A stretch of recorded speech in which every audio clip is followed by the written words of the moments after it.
Vous êtes bien sur TV Jésus-Christ et Radio Jésus-Christ.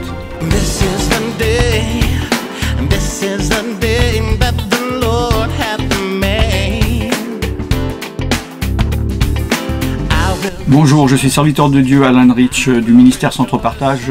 Bienvenue sur tvjésuschrist.com et radiojésuschrist.com. C'est deux médias du net qui diffusent 24 heures sur 24, 7 jours sur 7 gratuitement du matériel chrétien. J'aimerais parler aujourd'hui quelque chose de très important. C'est pour ça que je mets également cet enseignement en public et non pas comme beaucoup d'émissions pour TV Jésus-Christ en privé uniquement sur TV Jésus-Christ. Il s'agit de la méditation à l'école. Je fais cette vidéo en début 2017 pour resituer lorsque vous la regardez. Évidemment, nous savons que derrière tout mouvement humain, politique, humaniste, moral, il y a des esprits. Soit il y a l'esprit de Dieu ou il y a l'esprit du monde, les démons. Le diable veut détruire l'œuvre de Dieu, veut détruire les êtres humains, veut détruire et empêcher que la volonté de Dieu se fasse sur cette terre. Il a pour cela plusieurs moyens. Nous le savons, pour influencer une personne, pour influencer un peuple, vaut mieux commencer à la mamelle. Cela est connu de tous les temps et cela a déjà été fait. Il y a une conscience qui est de plus en plus universelle, il y a une connaissance de plus en plus universelle. Il y a un esprit, un état d'esprit, des valeurs, une morale qui devient unique. Nous savons que cela doit arriver. Et donc, les esprits, les démons ont commencé par arriver dans les écoles, d'abord par le Canada, en essayant de faire passer une loi au début des années 2000, pour obliger de pratiquer le yoga à l'école pour les enfants en tant que matière comme football, mathématiques. Vous pouvez voir d'ailleurs, je faisais partie des personnes qui témoignaient dans les DVD de mise en garde qui était fait par des choses sérieuses au niveau scientifique. Vous pouvez voir d'ailleurs, vous pouvez les chercher si cela vous intéresse sur internet, sur danger du yoga. Toutes les pratiques orientalistes, du mysticisme oriental, pour moi sont complètement incompatibles avec la foi chrétienne. Non pas parce que c'est oriental, parce que on sait très bien que Jésus était un oriental, mais ça appelle à des esprits qui sont contraires à l'esprit de Dieu, à l'esprit de Christ. Mais vous verrez, c'est une association chrétienne, scientifique, qui explique avec des médecins les dangers du yoga, et ils ont fait en tant qu'association deux DVD qui sont en vente, un DVD à l'intention des non-chrétiens et un DVD à l'intention des chrétiens, et donc je donne mon témoignage. Nous avons fait ça, je crois, en Canada en 2009 ou 2010, je ne sais. La méditation de pleine conscience a été instaurée au Canada, et cela vient en Europe. Il y a cela a essayé d'être imposé en France. Il y a des écoles qui le font en tant qu'expérimentation. Vous pouvez voir sur internet, vous allez sur Google, vous allez sur YouTube, regardez méditation de pleine conscience. Attention, attention, ne vous laissez pas influencer par cela. Cela est dangereux. Il y a des vidéos, il y a des articles qui dont l'esprit qu'il y a derrière travaille pour eux. Ils vont vous présenter cela comme étant quelque chose de merveilleux, décontractant, désangoissant. Il y a des médecins, je vais vous passer d'ailleurs certains extraits pour vous faire comprendre.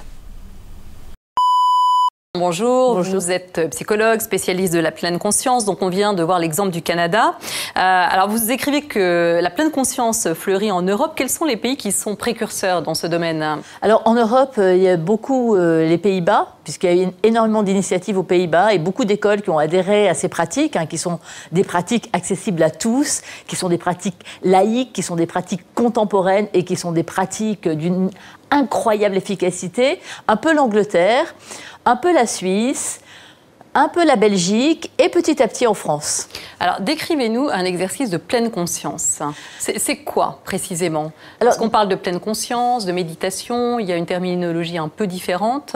Oui, mais tout ça, c'est la même chose. C'est la traduction de mindfulness qui veut dire la pleine attention, en fait, c'est-à-dire la pleine attention, la pleine présence, la pleine conscience du moment présent. Donc, l'idée, c'est de ramener son attention sur qu'est-ce que je suis en train de vivre et de ressentir juste maintenant, juste là, parce qu'on est très vite dans sa tête à faire des hypothèses sur ce qui va se passer après, à ruminer sur ce qui s'est passé avant, et on apprend aux enfants à se sentir ancrés dans le moment présent, être attentifs par exemple à leur respiration, à sentir leur respiration, à sentir le va-et-vient du souffle dans leur corps, à sentir simplement des exercices tout simples avant un contrôle à l'école. On voit les enfants simplement sentir les mains posées sur la table. Là, vous pourriez le faire, sentir complètement qu'est-ce que je ressens dans ma main, la différence de chaleur de la peau. Froid, hein, la table. Oui, mais là, vous voyez tout de suite,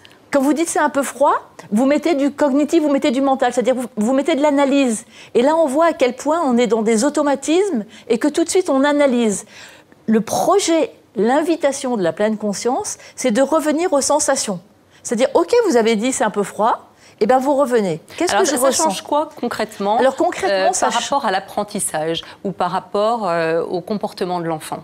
Alors ça change énormément par rapport aux apprentissages parce que ça rend les enfants beaucoup plus disponibles pour les apprentissages. C'est-à-dire ça libère de l'espace dans le cerveau. Et ce n'est pas juste un truc psychologique. C'est-à-dire que ce que l'on sait et qui est très validé aujourd'hui par les études et par les neurosciences, c'est que ça fait baisser le taux de cortisol, qui est l'hormone du stress. Et quand vous avez du cortisol dans le cerveau, ça brouille. C'est-à-dire que vous avez une image brouillée. Vous ne pouvez plus ni entendre, ni comprendre, ni mémoriser. Donc ces exercices-là font baisser le taux de cortisol, augmentent la sécrétion d'ocytocine, qui est l'hormone de l'apaisement et du bien-être. Et à ce moment-là, ça ouvre un espace où les apprentissages vont pouvoir venir se poser, se mémoriser et donner aux enfants cette possibilité d'être attentifs. On se plaint tellement de la concentration de nos enfants qui sont des multizappeurs, parce qu'on vit dans ce monde-là. C'est notre monde, on ne va pas le critiquer, c'est comme ça. Mais c'est important d'apprendre à nos enfants d'être concentrés et attentifs, parce qu'on sait que c'est un prédicteur essentiel de la réussite scolaire, mais de la réussite dans la vie, c'est-à-dire du plein plaisir de vivre.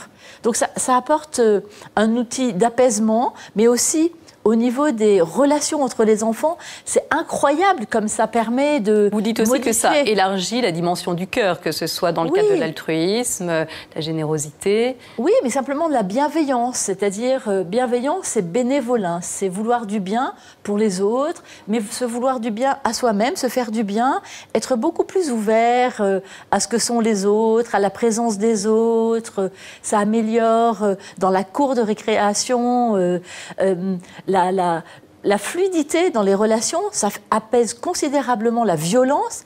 Et puis pour les profs, ça leur change la vie à eux aussi. Parce qu'ils se retrouvent avec des classes disponibles, calmes, ouvertes, sympas.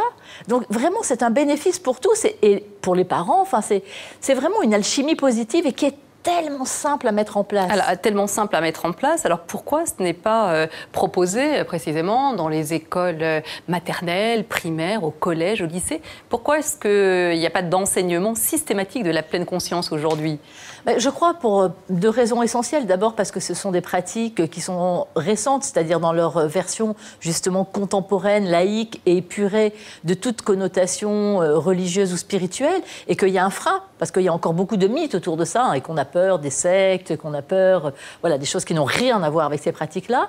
Et puis aussi parce que c'est d'une certaine façon c'est obliger les enseignants à faire un peu un pas de côté et à avoir une autre posture, c'est-à-dire le truc... Ça change la posture de l'enfant, mais aussi de l'enseignant. Oui, parce que c'est le seul moment pour un enseignant où il va fermer les yeux avec ses élèves, c'est-à-dire au sens propre, il perd ses élèves de vue parce que l'enseignant fait avec. Donc on change de l'enseignement vertical à quelque chose de collaboratif où on fait des exercices ensemble, où on fait des pratiques ensemble.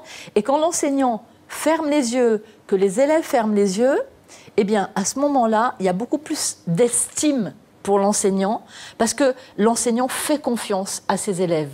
Et ça change énormément. Oui, vous dites également que c'est une antidote formidable contre la pression du temps.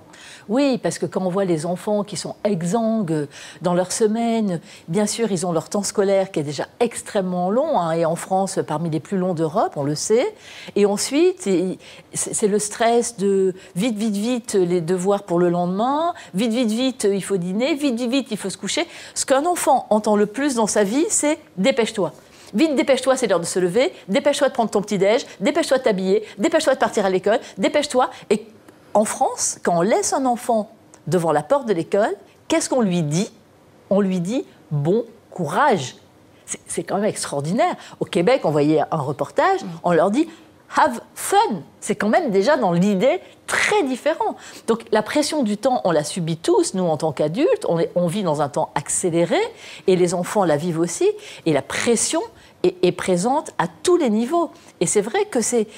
D'une certaine façon, la pleine conscience, ça crée un espace à l'intérieur de soi et un espace dans sa vie, un peu comme une clairière au milieu d'une forêt où on pourrait aller se poser. Donc il ne s'agit pas de vivre une vie en haut d'une grande montagne au Tibet et dans un monastère. C'est juste appuyer sur le bouton pause, en fait. Oui, pour conclure, ce sont des choses assez simples à mettre en place qui sont à la portée de tout le monde. Complètement simple, avec des petits exercices courts, faciles et applicables à la maison, à l'école et dans les familles. Il y a beaucoup donc de vidéos, il y a beaucoup d'articles sur ce sujet, par des médecins, par des professeurs, par des psychologues, par des psychiatres, par des pédopsychiatres, par des pédagogues. Que fait le diable? Il passe par le souffle, par le contrôle de la respiration. N'oubliez pas, mes frères et mes sœurs, que la parole de Dieu, la Bible dit que Dieu a insufflé le souffle de vie dans Adam. Il est devenu une âme vivante, et le diable doit venir corrompre ce souffle. Alors il corrompt évidemment par la fumée de cigarette, par le fumée de hache, par la fumée utilisée dans toutes sortes de situations, dans de la sorcellerie, et il va évidemment faire qu'il puisse contrôler le souffle des personnes par le yoga, par l'hindouisme. Alors évidemment que en Occident, le mot yoga fait encore un peu peur, mais beaucoup moins qu'avant, l'hindouisme encore plus. Alors on remplace ces mots et on dit c'est pas la même chose, c'est occidentalisé, ce n'est pas du yoga, c'est de la méditation. On met des mots autour, c'est la même chose, ce sont des démons qui prennent possession des enfants, non seulement du souffle, mais de leur pensée.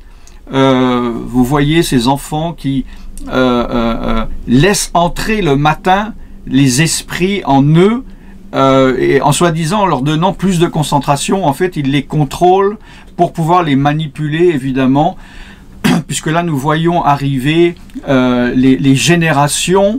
Alors est-ce que c'est cette génération ou la suivante? En tout cas le chemin est préparé pour accepter l'antéchrist, mais comme ça. Ils sont préparés déjà maintenant, vous maintenant qui avez entre 18 et 120 ans, chrétiens, si vous êtes pas complètement guidé par l'Esprit de Dieu, vous êtes déjà influencé par l'Esprit du monde. J'ai déjà fait des messages prophétiques sur le sujet, vous pouvez voir ça sur centre-partage.com à la page prophétie, et vous acceptez déjà des choses. Si maintenant on vous dit, dans l'école, ils font de la méditation, cela est obligatoire, est une matière obligatoire. Est-ce que vous allez oser dire non, je suis chrétien, je vais retirer mon enfant, je vais me sacrifier pour payer des études privées, ou est-ce que vous allez dire bon ben c'est pas grave, j'ai pas les moyens, j'aime Jésus, mais dans mon cœur il le sait, mais j'ai pas le choix, donc Dieu ne m'en veut pas, je vais laisser l'enfant le faire rentrer tous les démons le matin, je prierai le soir pour les enlever. Vous êtes déjà sous cette influence et vous êtes déjà un très bon candidat pour la marque de la bête, pour l'esprit de l'Antichrist. Réveillez-vous, être chrétien, cela devient de plus en plus difficile et vous devez déjà prendre des choix, faire des choix maintenant, à moins que vous soyez un chrétien de cette masse 90, 90 ou je ne sais combien de pourcents qui est dans un christianisme du monde, qui accepte la morale du monde, qui dit oui les choses évoluent, oui Dieu change, Dieu s'adapte au diable. Alors dans ce cas-là, mais allez-y, le chemin est grand ouvert, le chemin est large, allez-y. Mais si vous voulez suivre Christ, le chemin est étroit et il est difficile et vous allez être persécuté et c'est déjà maintenant, vous devez prendre conscience de cela. Je fais cette émission et les émissions que je fais pour en sauver, s'il est possible, quelques-uns parmi les chrétiens qui ne se rendent pas compte du danger dans lequel ils sont. Voilà pour ce message, je ne veux pas faire trop court car je sais très bien que la plupart des chrétiens ne supportent plus de longs discours. Voilà, pour les sérieux, vous pouvez venir sur tvjesuschrist.com et radiojesuschrist.com 24 heures sur 24, 7 jours sur 7, où il y a encore des messages profonds, longs, dont vous avez besoin d'ailleurs, mon peuple périt par manque de connaissances, ainsi que sur TV Jésus-Christ et Radio Jésus-Christ, les émissions en direct que je fais régulièrement, qui ont commencé en début janvier 2017. Ne manquez pas cela. Je suis serviteur de Dieu, Alan Rich, et je vous bénis au nom puissant de Jésus-Christ de Nazareth. Shalom.